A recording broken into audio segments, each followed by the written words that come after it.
السلام عليكم. إن الحمد لله نحمده ونستعينه ونستغفره ونعوذ بالله من شرور أنفسنا ومن سيئات أعمالنا من يهده الله فلا مضل له ومن يضلله فلا هادي له وأشهد أن لا إله إلا الله وحده لا شريك له وأشهد أن محمدا عبده ورسوله أما بعد. அன்பிற்குரிய சகோதரர்களே, இன்றைய பயான் நிகழ்வு கேள்வி பதில் நிகழ்ச்சியாக மாற்றம் செய்யப்பட்டிருக்கிறது. பெண்கள் தரப்பிலிருந்து ஜகாத் தொடர்பாக சில கேள்விகளை கேட்டிருக்கின்றார்கள். அது தொடர்பான விளக்கங்களைத்தான் இன்றைக்கு நாம் பார்க்கவிருக்கின்றோம். முதலாவது கேள்வி என்னன்னு சொன்னோம்னா, ஜகாத்து பெற தகுதியானவர்கள் யார் யார் அப்படின்னு சொல்லி கேட்டிருக்காங்க. நம்ம யாருக்கெல்லாம் நம்முடைய ஜகாத்தை கொடுக்கணும்? முதலாவது நாம ஒன்றை வழங்கிக் கொள்ள வேண்டும்.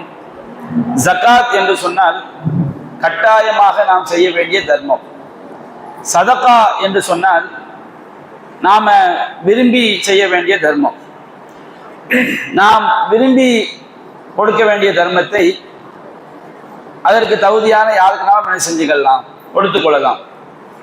ஆனால் கட்டாய தர்மம் என்று சொல்லக்கூடிய ஜகாத்தை 8 சாதாருக்கு மட்டும்தான் கொடுக்க வேண்டும் என்று அல்லாஹ் ரப்பல் ஆலமீன் திருமறை குர்ஆன்ல சொல்லி காட்டுகின்றான். சூரத்து தௌபா 9வது அத்தியாயம் 60வது வசனத்தில் அல்லாஹ் கூறுகின்றான், இன்னம ஸதகாத்து லில் ஃபுகராஇ வல் மசாகின் வல் ஆமிலீன அலைஹா வல் முஅல்லஃபதி குலூபுஹும் வஃபிர் ரிகாப் வல் காரிமீன் வஃபி ஸபீலில்லாஹி வப்னிஸ் ஸபீல் ஃபரீலத்தம் மினல்லாஹ் என்று அல்லாஹ் ரப்பல் ஆலமீன் குறிப்பிடுகின்றார். அல்லாஹ் கூறுகின்றான், இன்னம ஸதகாத்து லில் ஃபுகரா, நிச்சயமாக தர்மங்கள். சதகாத் என்ற வார்த்தையை தான் அல்லாஹ் பயன்படுத்துகிறான். இந்த வசனத்துடைய இறுதியில ஃபரீலத்தம் மினல்லாஹ், இது அல்லாஹ்விடம் இருந்துள்ள கட்டாய கடமை என்று அல்லாஹ் குறிப்பிடுகிறான். அப்ப இந்த வசனம் ஜகாத்தை பற்றி பேசுகிறது. அப்ப அல்லாஹ் கூறுகிறான், இன்னம ஸதகாத்து லில் ஃபுகரா, நிச்சயமாக தர்மங்கள் ஏழைகளுக்குரியது. வல் மசாகின், இன்னும் மிஸ்கீன்கள் பரம ஏழைகளுக்குரியது என்று அல்லாஹ் கூறுகின்றார். ஏழைகள் என்றால் யார்? அவங்களுக்கு ஒரு வருமானம் வரும், ஆனால் அந்த வருமானம் அவங்களுக்கு போதியதான் என்ன செய்யாது, இருக்காது. 10,000 ரூபாய் சம்பாதிக்கலாம் வச்சுக்கிடுங்க, அவங்களுக்கு செலவு 15,000 ரூபாய் 20,000 ரூபாய் என்ன செய்யும், ஆகும். திடீர்னு ஒரு மருத்துவ செலவு என்ன செஞ்சிடும், வந்துடும். ஏதாவது நோய் நொடியில இருப்பாங்க. அப்ப அந்த மாதிரி அதை வெளியே சொல்வதற்கு தயங்கவும் செய்வாங்க. அப்படிப்பட்டவங்க தான் ஏழைகள். அப்ப அந்த ஏழைகளை நாம் கண்டறிந்து நம்முடைய பழக்க தோஷத்துல நட்புல அவங்க சொல்வதற்கு என்ன செய்வாங்க, கூச்சப்படுவாங்க. அப்ப நாம அவங்களை கண்டறிந்து என்ன செய்ய வேண்டும், அந்த ஏழைகளுக்கு நாம் கொடுக்க வேண்டும். அதே போன்று ஒரு மசாக்கின் பரம ஏழைகள். பரம ஏழைகள்னா யாது? நம்ம கிட்ட வெளிப்படுத்தி என்ன செய்வாங்க, கேட்பாங்க, எங்களுக்கு கொடுங்க, நான் கஷ்டத்துல இருக்கிறோம், வறுமையில இருக்கிறோம் அப்படின்னு சொல்லி வெளிப்படுத்தி என்ன செய்வாங்க, கேட்பாங்க. அந்த மாதிரி ஏழைகளுக்கும் என்ன செய்ய வேண்டும், கொடுக்க வேண்டும். மூன்றாவது ஆமிலீன அலைஹா, ஜகாத்தை வசூல் செய்யக்கூடியவர்கள், ஜகாத்தை வசூல் செய்வதற்காக நியமிக்கப்பட்ட பணியாளர்கள். இது இஸ்லாமிய கவர்மெண்ட்ல ஜகாத்தை வசூல் பண்றதுக்கு அதிகாரிகள் நியமிப்பாங்க. இப்ப நம்ம ஜமாத் இருக்குன்னா ஜமாத்துல இருந்து ஜகாத்தை வசூல் பண்ணுவதற்கு அதற்குரிய முகவர்களை நியமிப்பாங்க. அப்ப அவங்க தங்களுடைய தொழில் போக்குவரத்து எல்லாத்தையும் விட்டுட்டு ஊரா அலைஞ்சு என்ன செய்வாங்க, மக்கள்கிட்ட இருந்து ஜகாத்தை வசூல் பண்ணி கொண்டு போய் கொடுப்பாங்க. அப்ப இவர்களுக்கு அந்த ஜகாத்திலிருந்து ஊதியமாக என்ன செய்வாங்க, கொடுப்பாங்க. இது அந்தந்த நிர்வாகம் பார்த்துக்கொள்ளும். இஸ்லாமிய கவர்மெண்ட் என்ன செய்யும், ஜகாத்தை வசூல் செய்யக்கூடியவங்களுக்கு அதுல கொடுக்கும். அதே போன்று எந்த நிர்வாகம் ஜகாத்தை வசூல் பண்றதுக்கு ஆட்கள் நியமிக்கிறாங்களோ அவங்க என்ன செய்வாங்க, அந்த ஜகாத் பணத்திலிருந்து அவங்களுக்குரிய ஊதியத்தை என்ன செய்வாங்க, கொடுப்பாங்க. இதை நிறைய பேர் என்ன செய்யறாங்க, ஒரு பாரமாக விமர்சனமாக கருதுறாங்க. இவங்க என்ன செய்யறாங்க, ஜகாத் வசூல் பண்ணி அதுல இருந்து கமிஷன் பெறாங்க அப்படின்னு சொல்லக்கூடிய மக்களை பார்க்கிறோம். அவங்க மார்க்க அடிப்படையில சரியான தெளிவு இல்லாத காரணத்தினால அதை விமர்சிக்கிறார்கள். அது சரியான ஒன்று அல்ல. நான்காவதாக அல்லாஹ் சொல்லும் போது உள்ளங்கள் ஈர்க்கப்பட வேண்டியவர்கள், உள்ளங்கள் ஈர்க்கப்பட வேண்டியவர்கள் அப்படின்னு சொன்னோம்னா புதிதாக இஸ்லாத்தை ஏற்றிருப்பார்கள். அவங்க செல்வந்தராகவும் இருக்கலாம், ஏழையாகவும் இருக்கலாம். புதிதாக இஸ்லாத்தை ஏற்றிருந்தால் அல்லது அவங்க இஸ்லாத்தை ஏற்கக்கூடிய மனநிலையில் என்ன செய்வாங்க இருப்பாங்க. இஸ்லாத்தை பற்றி நல்லா தெரிஞ்சு இஸ்லாத்தை ஏற்கக்கூடிய மனநிலையில் இருப்பார்கள். புதிதாக இஸ்லாத்தை ஏற்ற மக்களுக்கும் இஸ்லாத்துக்கு வருவதற்கு ஆவல் கொண்டிருக்கக்கூடிய மக்களுக்கும் நம்ம என்ன செய்யலாம், ஜக்காத்திலிருந்து கொடுக்க வேண்டும். அப்படி கொடுக்கும் போது அவங்க என்ன செய்வாங்க, மார்க்கத்தின் மீது நல்ல பற்றுள்ளவர்களாக உறுதி மிக்கவர்களாக அவங்க இருப்பாங்க. புதிதாக இஸ்லாத்தை ஏற்ற மக்கள் அவங்கள செல்வந்தர் பணக்க ஏழை என்றெல்லாம் பிரித்து பார்க்க வேண்டியதில்லை. அவங்க இஸ்லாத்தை புதிதாக ஏற்றிருந்தாங்கன்னு சொன்னோம்னா அவங்கள நம்ம என்ன செய்யலாம், ஜக்காத்துல இருந்து கொடுக்கலாம். அதே போன்று இஸ்லாத்தை ஏற்கக்கூடிய மனநிலையில் உள்ள மக்களுக்கும் நம்ம என்ன செய்யலாம், கொடுக்கலாம். அடுத்து அல்லாஹ் கூறுகின்றான் அடிமைகளை விடுதலை செய்வது. இன்றைக்கு அடிமை முறை என்று உலகத்தில் இல்லை. அப்படி இருக்கும் என்று சொன்னால் அந்த அடிமைகளை விடுதலை செய்வதற்காக ஜக்காத்திலிருந்து என்ன செய்ய வேண்டும், செலவு செய்ய வேண்டும். நான்காவதாக ஒரு காரிமீன் கடன் பட்டவர்கள். கடன் பட்டவர்கள் சொன்னோம்னா பெரிய செல்வந்தரா இருப்பாங்க, அல்லது திடீர்னு வியாபாரத்தை என்ன செஞ்சிருவாங்க, பல கோடி ரூபாய் இழந்துருவாங்க, பல லட்சம் ரூபாய் என்ன செஞ்சிருவாங்க இழந்துருவாங்க. அவங்களுக்கு வசிக்கிறதுக்கு சொந்த வீடு கூட இருக்கலாம். சொந்த வீடு என்பது அவங்க வீட்டை வித்துட்டுலாம் என்ன செய்ய முடியாது, வெளியே போக முடியாது. அப்ப அந்த மாதிரி யாராவது கடன் பட்டுட்டாங்கன்னு சொன்னோம்னா அந்த கடனை அடைக்கக்கூடிய அளவிற்கு நாம் என்ன செய்யலாம், ஜக்காத்துல இருந்து கொடுக்கலாம். அவங்களுடைய கடனை அடைப்பதற்காக ஜக்காத் நிதியிலிருந்து நம்ம என்ன செய்யலாம், உதவி செய்யலாம். அதே போன்று அல்லாஹ் ரப்பல் ஆலமீன் கூறுகின்றான் வஃபி சபீலில்லாஹ், அல்லாஹ்வுடைய பாதையில் உள்ளவர்களுக்கு. அல்லாஹ்வுடைய பாதை என்று சொன்னோம்னா யுத்தத்திற்காக செல்வது. இன்றைக்கு அப்படி கிடையாது. நபிகள் நாயகம் காலத்துல சஹாபாக்கள் யுத்தத்துக்காண்டி சென்னாங்க. அப்ப யுத்தத்திற்காக செல்லும் போது அல்லாஹ்வுடைய பாதையில அவங்க தங்களை முழுக்க முழுக்க அர்ப்பணிக்கும் பொழுது, இறைப்பணிக்காகவே அர்ப்பணிக்கும் பொழுது அவங்களால சம்பாதிக்க முடியாது. அப்ப அவர்களுடைய குடும்ப தேவைகளுக்கு அவர்களுக்கு போதுமான அளவு ஜக்காத் நிதியிலிருந்து வழங்க வேண்டும்.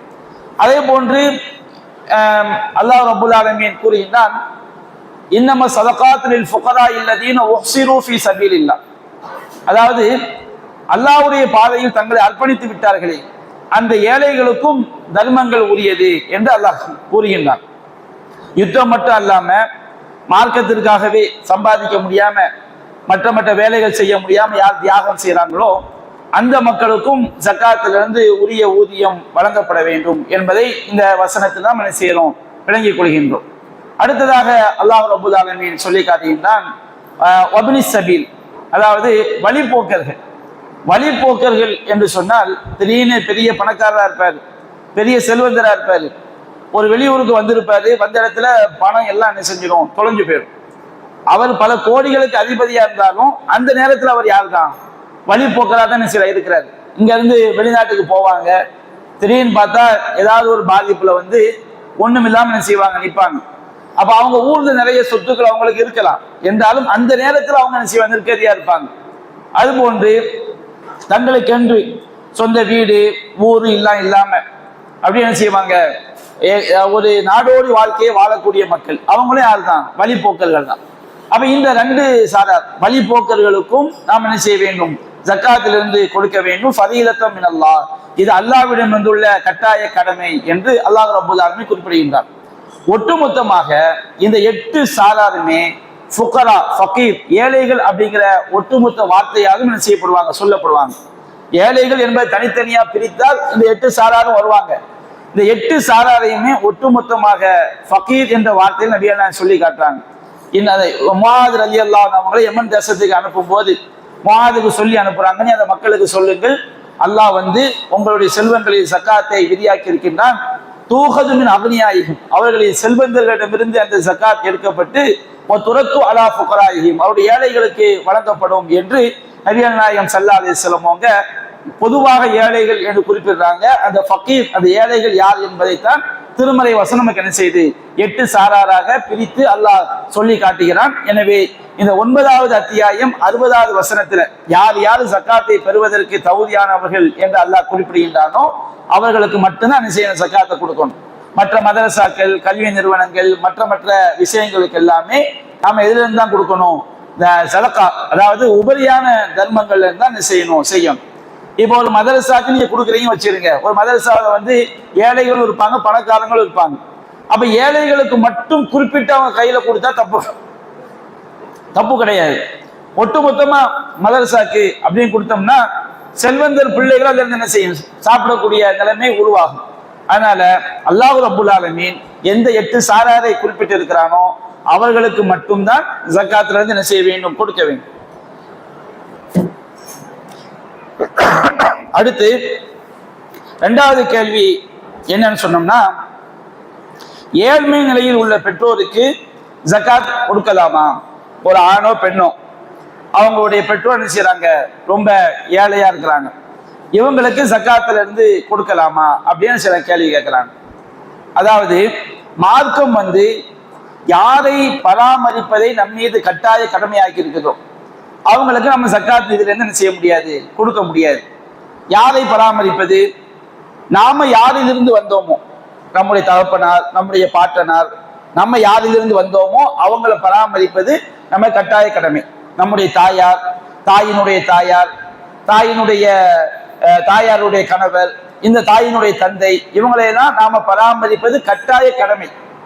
அதே போன்று நம்மிலிருந்து யார் வந்தார்களோ, நம்முடைய பிள்ளைகள், அதே போன்று நம்முடைய பேர பிள்ளைகள், மகன் இறந்து போயிட்டாரு, மகன் இறந்து போயிட்டான்னு சொன்னோம்னா மகனுடைய மகன் நம்ம பிள்ளையா என்ன செஞ்சிருவான், ஆயிடுவான். பேர பிள்ளை நம்ம பிள்ளை தானே. எத்தனை பிள்ளைங்க வந்தாலும் பேரன் பூட்டன் எல்லாருமே நம்ம பிள்ளைங்க தான். நம்மிலிருந்து யார் பிறந்தார்களோ அவர்கள் மூலமாக பிறந்த பிள்ளைகளும் நம்முடைய பிள்ளைகள் தான். நம்முடைய மகள் நம்முடைய பிள்ளை, நம்முடைய மகளுடைய பிள்ளைகள் இருக்காங்க பாருங்க, அவங்களும் யார் தான், நம்முடைய பிள்ளைகள் தான். அப்போ நாம யாரிலிருந்து வந்தோமோ அவங்களும், நம்மிலிருந்து யார் வந்தார்களோ அவர்களும் நாம கட்டாயமாக அவர்களை பராமரித்து ஆக வேண்டும். நாம ஏழைனா அவங்க ஏழை, நாம பணக்காரங்கன்னா அவங்க பணக்காரங்க. நான் பணக்காரன்னு வச்சுக்கிடுங்க, என் தந்தை பணக்காரர், என்னுடைய மகன் பணக்காரர். அதே மாதிரி மனைவியை இஸ்லாம் என்ன செய்து கண்டிப்பா கவனித்தாக வேண்டும் என்று சொல்கிறது. திருமறை குர்ஆன்ல அல்லாஹ் சொல்கிறான், யஸ்அலூனக மாதா யுன்ஃபிகூன், அவர்கள் எதை செலவு செய்ய வேண்டும் என்று கேட்கிறார்கள். குல் மா அன்ஃபக்தும் மின் கைரின் ஃபலில் வாலிதைன் வல் அக்ரபீன் வல் யதாமா வல் மசாகின் வப்ன ஸபீல், நீங்கள் உங்கள் செல்வங்களிலிருந்து எதை செலவு செய்தாலும் உங்களுடைய பெற்றோர்களுக்கும் உங்களுடைய உறவினர்களுக்கும் அனாதைகளுக்கும் ஏழைகளுக்கும் வழிபோக்கர்களுக்கும் என்ன செய்யுங்கள், செலவு செய்யுங்கள் என்று அல்லாஹ் கூறுகின்றார்.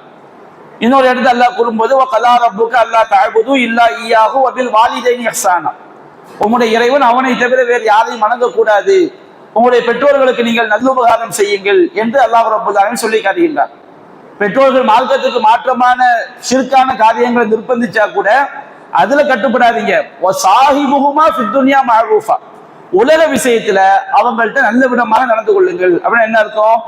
உலக விஷயத்துல நாம அவங்களுக்கு செய்ய வேண்டிய செலவு, அவங்களுக்கு கொடுக்க வேண்டிய பராமரிப்பு, இதுல எல்லாம் நாம சரியான முறையில் நடந்து கொள்ள வேண்டும் என்று அல்லாஹ் சொல்லி காட்டுகின்றார். நபிகள் நாயகம் ஸல்லல்லாஹு அலைஹி வஸல்லம் அவங்கள்ட்ட ஒரு சஹாபி கேட்கிறார், இந்த உலகத்திலேயே அழகிய முறையில் தோழமை கொள்வதற்கு அதிக தகுதியானவர் யாருன்னு கேட்கும்போது உம்முக்க உன்னுடைய தாய், பிறகு உம்முக்க உன்னுடைய தாய், பிறகு உம்முக்க உன்னுடைய தாய், அடுத்து அபூக்க உன்னுடைய தந்தை அப்படின்னு செய்றாங்க, சொல்லி காட்டுறாங்க.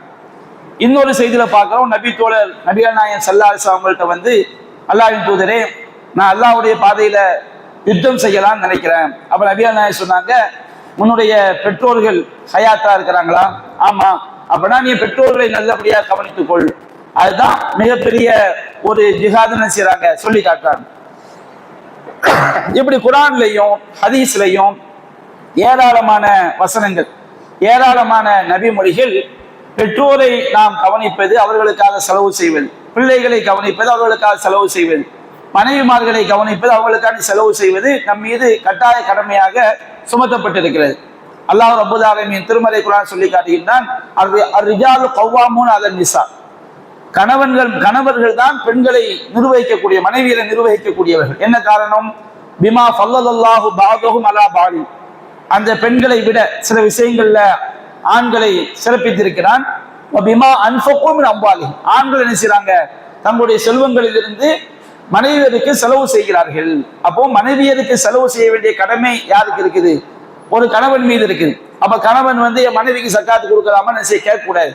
அதுக்கு செலவு செய்ய வேண்டிய கட்டாயம் நம்ம மீது என்ன செய்யப்பட்டு இருக்கிறது? சுமத்தப்பட்டு இருக்கிறது. நாம பணக்காரனா, மனைவியால் தான் பணக்காரங்க தான். அப்போ அதே போன்று பிள்ளைகளுக்கும் செலவு செய்வது மார்க்கம் என்ன செய்யுது? நமக்கு கட்டாய கடமையாக ஆக்கி இருக்கு. அப்ப இஸ்லாம் யாருக்கு செலவு செய்வது கட்டாய கடமையாக்கி இருக்குதோ அவங்களுக்கு நம்ம சக்காத்து கொடுக்க முடியாது. அவங்க நம்ம வருமானத்துல இருந்து அவங்களுக்கு எல்லாம் கொடுத்து போக மிச்சம் இருந்து நம்ம சக்காத்து கொடுக்கக்கூடிய தகுதி இருந்தா தான் நம்ம என்ன செய்வோம்? சக்காத்தை நிறைவேற்றக்கூடிய மக்களாக நம்ம என்ன செய்வோம் ஆகும். இப்ப இதுல பெற்றோரை கவனிப்பது அப்படின்னா என்ன? பெற்றோரை கவனிக்கிறேன்னு சொன்னோம்னா அவங்களுக்கு நாம உணவு கொடுப்பது கட்டாயம். அவங்க நபிகள் சொல்றாங்க, இன்ன அத்தியபமா அகல்தும் மின் கஸ்பிக்கும், உங்களுடைய நீங்க சாப்பிடக்கூடிய உணவிலேயே மிகச் சிறந்த உணவு நீங்க சம்பாதிச்சு சாப்பிடுவது. இன்னும் அவுலாதக்கும் மின் கஸ்பிக்கும், உங்களுடைய பிள்ளைகள் உங்களுடைய சம்பாத்தியம் நபிகள் சொல்லி காட்டுறாங்க. ஒருவர் சம்பாதிச்சு சாப்பிடுவது சிறந்த உணவு. அப்போ குலூமின் கஸ்பி, உங்களுடைய குலூமின் கஸ்பி அபுனாயிக்கும், உங்களுடைய பிள்ளைகளுடைய சம்பாத்தியத்தை நீங்க என்ன செய்யுங்க, சாப்பிடுங்க நபிகள் சொல்றாங்க. அப்ப பெற்றோர்கள் அவங்க சாப்பிடுறதுக்கு பிள்ளைகள்ட்ட இருந்து எவ்வளவு எடுத்தாலும் அது என்ன செய்யாது, தப்பு கிடையாது. ஒரு பெற்றோர் ஏழையா இருக்கிறாங்க, அவங்களே இந்த சம்பாதிச்சு சாப்பிடக்கூடியவங்களா இருந்தா கொடுக்க வேண்டியது இல்லை.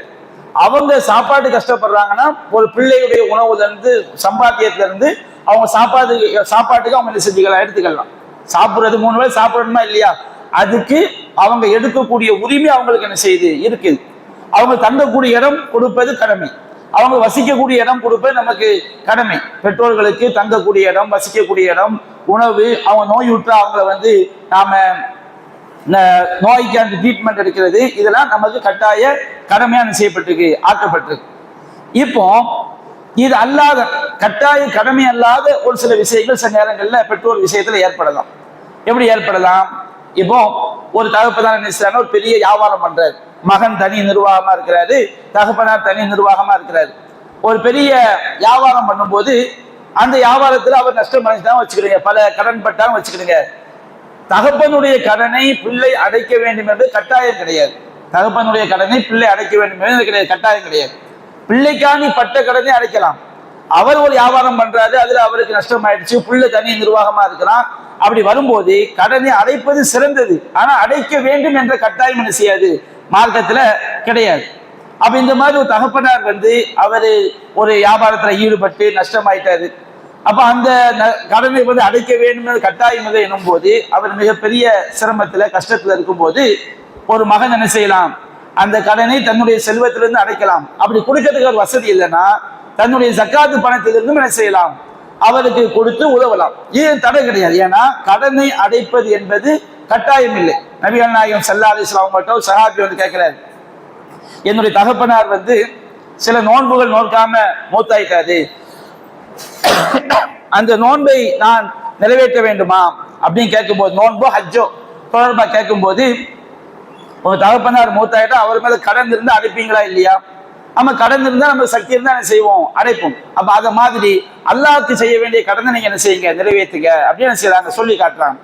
அப்ப பெற்றோர்களுடைய கடனை நமக்கு சக்தி இருந்தா என்ன செய்யலாம், அடைக்கலாம். ஆனால் கடமை என்ன செய்யாது, கிடையாது. அந்த மாதிரி ஒரு தகப்பனாரோ ஒரு தாயாரோ நாம் அவங்களுக்கு எதுல கண்டிப்பாக கவனிக்க வேண்டுமோ அது அல்லாத விஷயங்கள்ல அவங்களா ஒரு தொழில ஈடுபட்டு நஷ்டமாயிட்டா வச்சுக்கிடுங்க. ஒரு பிள்ளை என்ன செய்யலாம், அவங்களுக்கு அவங்க சிரமத்துல இருந்தாங்க சொன்னோம்னா தன்னுடைய மற்ற சொத்துக்கள்ல இருந்து அடைக்க முடியாத சூழலில் இருந்தால் என்ன செய்யலாம், ஜக்காத்தை கொடுத்து என்ன செய்யலாம், அதை நிவர்த்தி செய்வது தப்பு கிடையாது. அதே நேரத்துல நம்ம கட்டாயம் செய்ய வேண்டிய கடமைகள் என்ன செய்யக்கூடாது, அவங்களுக்கு ஜக்காத்துல இருந்து கொடுக்க கூடாது. நம்முடைய கடமை நம்முடைய சொத்துல இருந்து நம்ம என்ன செய்ய வேண்டும், செய்ய வேண்டும். அடுத்து 3வது கேள்வி என்ன கேட்டுக்காங்கன்னா, தங்கை கடன்பட்ட சூழ்நிலையில் அக்கால் தன் ஜக்காத்தை தங்கைக்கு கொடுக்கலாமா அப்படின்னு சொல்லி பிராக்கெட்ல தங்கை மிகவும் ஏழ்மை நிலையில் இல்லை. பொதுவா கேள்வி எப்படி கேட்கணும், தங்கை ஏழையா இருக்கிறாங்க அக்கா கொடுக்கலாமா, ஏழ்மை நிலையில் இல்லைன்னு தெரிஞ்சுக்கிட்டு இது கேள்வி வைக்கிறீங்க. சரி, அப்போ தங்கை ஒரு ஏழ்மை நிலையில இருக்கிறாங்க, அக்கா உதவி செய்யலாமான்னு சொன்னோம்னா தாராளமா செய்யலாம். மார்க்கத்தை என்ன கிடையாது, அது தடை கிடையாது. நம்முடைய உடன் பிறந்தவர்கள், நம்முடைய அக்கா, நம்முடைய தங்கை, அதே போன்று நம்முடைய சின்னாப்பா பெரியாப்பமார்கள், அவங்களுடைய பிள்ளைகள், நம்முடைய மாமா மாமி இவங்கெல்லாம் வந்து நம்ம அவங்களை கண்டிப்பாக பராமரித்தாக வேண்டும் என்ற கட்டாயத்தில் உள்ளவங்க கிடையாது. அப்போ அவங்க ஏழ்மை நிலையில இருக்கிறாங்க.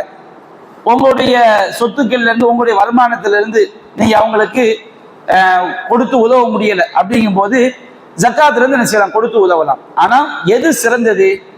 நம்முடைய அண்ணன்மார்கள், தம்பிமார்கள், அக்கா தங்கச்சிமார்களுக்கு வந்து நம்ம சொத்துல இருந்து கொடுக்கறது தான் எனது சிறந்தது. ஜக்காத்துல இருந்து அதை கழிச்சு விடாம நம்முடைய சம்பாத்தியத்திலிருந்து நாம அவங்களுக்கு கொடுத்து உதவ வேண்டும். அல்லாஹ் நபிகள் நாயகம் ஸல்லல்லாஹு அலைஹி சொல்லி காட்டுறாங்க, நீ வந்து அல்லாஹ் நமக்கு செல்வ வசதியை தந்தா முதல்ல உனக்கு செலவு பண்ணு, நமக்கு அடுத்து நம்முடைய குடும்பத்துக்கு, அடுத்து நம்ம பெற்றோர்களுக்கு, அதுக்கு மேல நமக்கு அல்லாஹ் தந்தான்னு சொன்னோம்னா நம்முடைய செல்வங்கள்ல இருந்து நம்ம என்ன செய்யணும், நம்முடைய அண்ணன் தங்கை இவங்களுக்கெல்லாம் என்ன செய்யலாம், மாமா எல்லாருக்கும் அவங்க ஏழ்மை நிலையில இருந்தாங்கன்னா அவங்களுக்கு ஜக்காத்துல இருந்து கொடுப்பதை விட நம்ம சொத்துல இருந்து நம்ம கொடுப்பதுதான் சிறந்தது.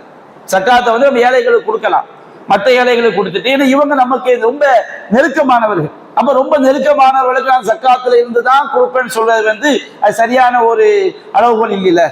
அவங்களுக்கு நம்முடைய உபரியான தர்மங்களை கொடுத்து அவங்க நம்ம என்ன செய்ய வேண்டும், அரவணைக்க வேண்டும். ஏன்னா நபிகள் நாயகம் ஸல்லல்லாஹு அலைஹி வஸல்லம் அவங்க வந்து உறவினர்களை அரவணைக்க வேண்டும் என்று மார்க்கம் நமக்கு என்ன செய்யுது, ரொம்ப வலியுறுத்துகிறது. அப்போ உறவினர்களை அரவணைப்பது என்பது ஜக்காத்திலிருந்து உங்களுக்கு முடியாட்டா ஜக்காத்திலிருந்து கொடுங்க, தடை கிடையாது. ஆனா அதை விட இதுதான் சிறந்தது, நம்முடைய வருமானத்திலிருந்து சொத்துக்கள்ல இருந்து நாம அவங்களுக்கு உதவி செய்வதுதான் சிறந்தது. ஜக்காத்திலிருந்து கழித்து விடுவதை விட அவங்களுக்கு நாம மற்ற உதவியாக நன்கொடையாக கொடுத்து உதவுவதுதான் சிறந்தது என்பதை நம்ம செய்யணும், விளங்கிக்கணும். அதே நேரத்துல ஒரு அக்கா வந்து தங்கை ஏழ்மை நிலையில இருந்தா அவங்களுடைய காசு பணத்தை கொடுக்க முடியும், ஜக்காத் அல்லாத பணத்துல இருந்து கொடுக்க முடியல, அப்போ அவங்க என்ன செய்யலாம், ஜக்காத்துல இருந்து அவங்களுக்கு என்ன செய்யலாம், கொடுத்து உதவ தடை என்ன செய்யாது, கிடையாது. இன்னும் சொல்ல போனா இதுல 2 கூலி என்ன செஞ்சது, கிடைச்சது. ஒரு கூலி என்ன சொன்னோம்னா அஜ்ரு சதகா, தர்மம் செய்த கூலி. இன்னொரு கூலி என்ன சொன்னோம்னா அஜ்ருல் கராபா, உறவினர்களை அரவணைத்த ஒரு கூலி. இப்போ கணவன் வந்து மனைவிக்கு செலவு செய்வது கட்டாய கடமை. அதுக்கு மனைவிக்கு என்ன செய்ய, ஜக்காத் கொடுக்க முடியாது. மனைவி யாருன்னு சொல்லுவோம், நான் தானே செலவு செய்வது கட்டாயம். அதே நேரத்துல மனைவி வந்து கணவனை கொடுப்பது என்ன கிடையாது, கட்டாயம் கிடையாது. நபிகள் நாயகம் காலத்துல வந்து மனைவியுடைய சொத்துல வந்து யாரும் சஹாபாக்கள் யாரும் கை வைக்க முடியாது. ரசூல் ஸல்லல்லாஹு அலைஹி வஸல்லம் அப்படித்தான் என்ன செஞ்சிருந்தாங்க, வச்சிருந்தாங்க.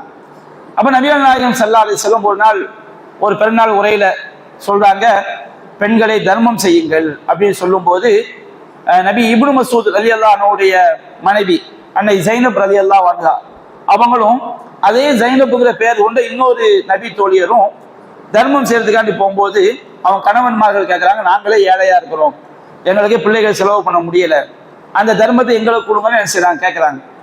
அப்போ அவங்க என்ன யோசிக்கிறாங்க, ஒரு மனைவி வந்து தர்மத்தை கணவனுக்கு கொடுத்தா கணவன் திரும்ப யாருக்கு தான் செலவு பண்ணுவான், அவனுடைய பிள்ளைகளுக்கும் மனைவிக்கு தான் செய்வான், செலவு பண்ணுவான், அது எப்படி சரியாகணும்னு சொல்லிட்டு நபிகள் நாயகத்தை போய் கேட்கும்போது பிலால் ரலியல்லாஹு அன்ஹு அவங்க போறாங்க. ரசூலுல்லாஹ்வுடைய வீட்டு காவலரா பிலால் ரலியல்லாஹு அன்ஹு இருக்கிறாங்க.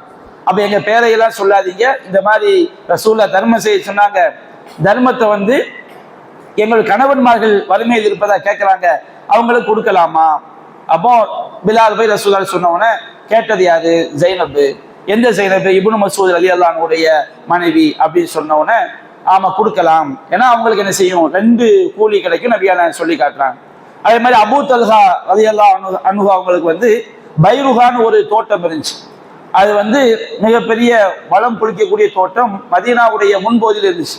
அப்ப குர்ஆன்ல வந்து அல்லாஹ் ஒரு ஆயத்தை இறக்கி வைக்கிறான், லந்தனாலுல் பிர்ர ஹத்தா துன்ஃபிகு மிம்மா துஹிப்பூன், நீங்கள் விரும்பக்கூடிய செல்வங்களிலிருந்து அல்லாஹ்வுடைய பாதையில் செலவு செய்யாதவரை நீங்கள் நன்மையை அடைய முடியாது அப்படிங்கிற வசனம் இறக்கப்பட்டவுடன் அபூ தல்ஹா என்ன செய்றாரு, பைருஹான்ற தோட்டம் அவர் விரும்பக்கூடிய ஒரு தோட்டமா என்ன செய்து இருக்குது. அப்ப ரசூலுல்லாஹ் அல்லாஹ்வின் தூதரே, அல்லாஹ் இப்படி சொல்றான், நான் என்னுடைய தோட்டத்தை என்ன செய்யறேன், அல்லாஹ்வுடைய பாதையில தர்மமா கொடுக்குறேன், நீங்க வந்து அல்லாஹ் உங்களுக்கு வழிகாட்டிய பிரகாரம் அதை என்ன செய்யுங்க, நீங்க செலவு பண்ணுங்க அப்படின்னு சொல்லும் போது நபியா நாயகம் சொன்னாங்க, பஹ் பஹ் மாலுன் ராபி அப்படிங்கிறாங்க. பஹ்னா சூப்பர்னு அர்த்தம், அருமை அப்படின்னு அர்த்தம். இது வந்து ஒரு லாபம் தரக்கூடிய செல்வம் ஆயிற்று அப்படின்னு சொல்லிட்டு நபியா நாயகம் சொல்றாங்க, இதை வந்து நீ உங்களுடைய உறவினர்களுக்கு நீங்க என்ன செய்யுங்க, உறவினர்களுக்காக இதை வழங்குவதை நான் விரும்புகிறேன் அப்படின்னு என்ன செய்றாங்க, சொல்றாங்க.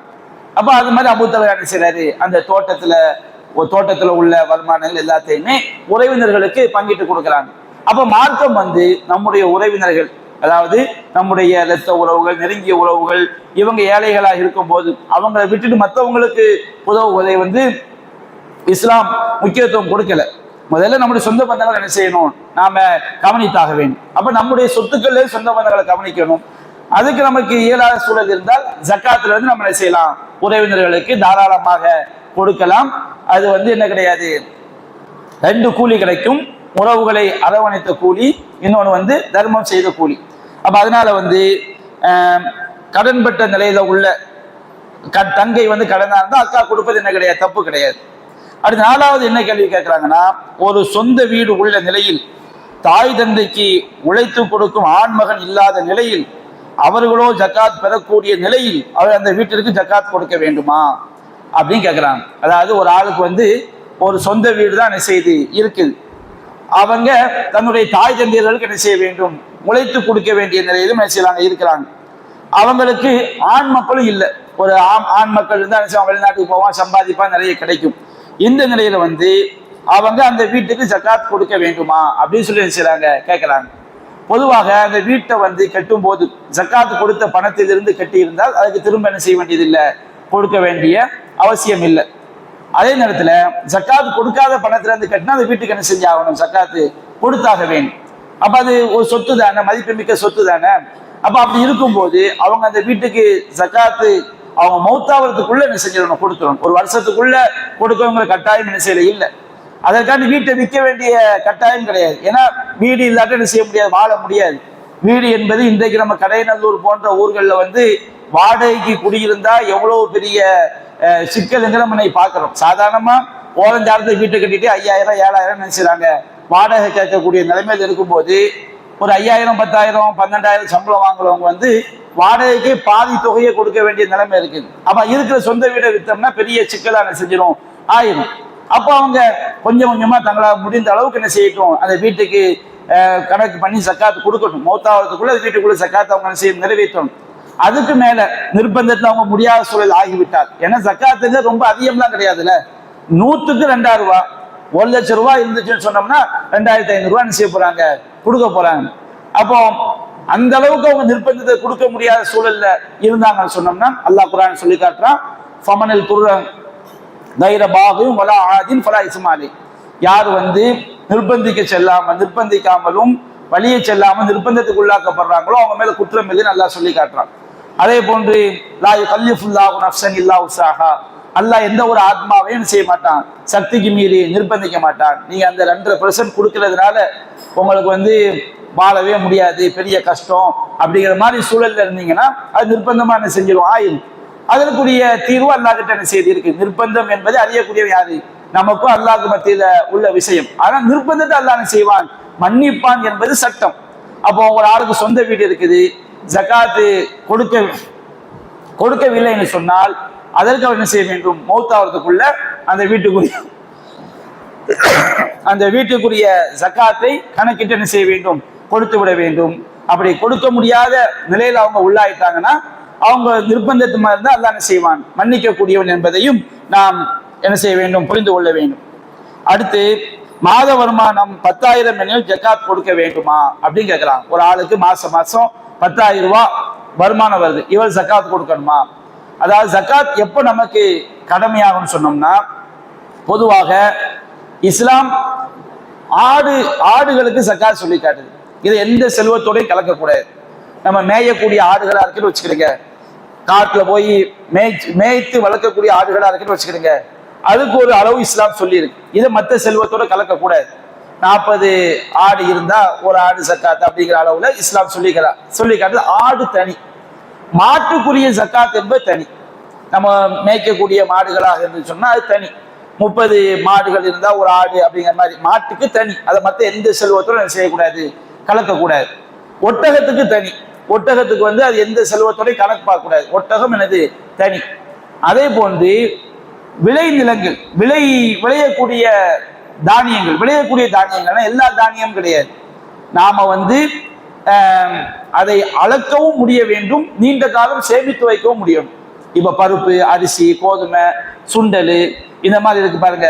முந்திரியை கூட கிஸ்மிஸ் ஆகிட்டோம்னு சொன்னோம்னா அதை அளக்கவும் முடியும், நீண்ட காலம் சேர்த்து வைக்கவும் முடியும். இந்த மாதிரி தானியங்களுக்கு வந்து நாம அது அல்லாஹ்வுடைய ஆற்று நீராலோ இறைவன் தரக்கூடிய ஆற்று நீர், மழை நீர், இந்த மாதிரி நீர்ல விளைஞ்சிருந்தா நமக்கு வந்து 10ல் 1. நாம செலவு பண்ணி விளைச்சதா இருந்தா 20ல் 1. அப்ப 10ல் 1க்கு 10%, 20ல் 1க்கு 5%. அப்ப அது அந்த மாதிரி தானியங்களுக்கு எந்த தானியங்களை வந்து நாம பாதுகாத்து வைக்க முடியும், அளக்கவும் முடியுமோ அந்த மாதிரி தானியங்களுக்கு 10ல் 1 அல்லது 20ல் 1. மற்றபடி இந்த காய்கறிகள், தக்காளி, தர்பூசணி, தேங்காய் இப்படிலாம் இருக்கு பாருங்க, இது எல்லாமே மற்ற பொதுவா தங்கம் லிஸ்ட்ல என்ன செஞ்சிடும், வந்துடும். அப்ப இந்த இதுக்கு வந்து தனி, இந்த அளக்கக்கூடிய பாதுகாத்து வைக்கக்கூடிய தானியங்கள் எல்லாம் தனி. இதை நம்ம மற்ற இதோட என்ன செய்யக்கூடாது, கலக்கக்கூடாது. அதே போன்று புதையல் இருக்கு பாருங்க, புதையல் என்பது தனி. புதையல் நமக்கு திடீர்னு ஒரு இடத்துல போறோம், தோன்றோம், உள்ள இருந்து கோடிக்கணக்கான நகை கிடைச்சுன்னு வச்சுக்கிறோங்க, அதுல வந்து 5ல் 1 என்ன செஞ்சிடணும், கொடுத்துடணும். 5ல் 20% ஜக்காத் அதுல இருந்து கடமை. அப்ப இது வந்து தனி சட்டம். அதே போன்று வெள்ளி இருக்கு பாருங்க, வெள்ளி நமக்கு தனியா இருந்துச்சுன்னா அது தனி சட்டம். இது போக மற்ற எல்லாவற்றையும் தங்கத்துடைய கணக்கில் தான் கொண்டு வரும். இதெல்லாம் தனித்தனி சட்டம். ஆடு, மாடு, ஒட்டகம், அதே மாதிரி தானியங்கள், வெள்ளி, புதையல், இது எல்லாமே மற்ற செல்வங்களோடு கலக்கக்கூடாது.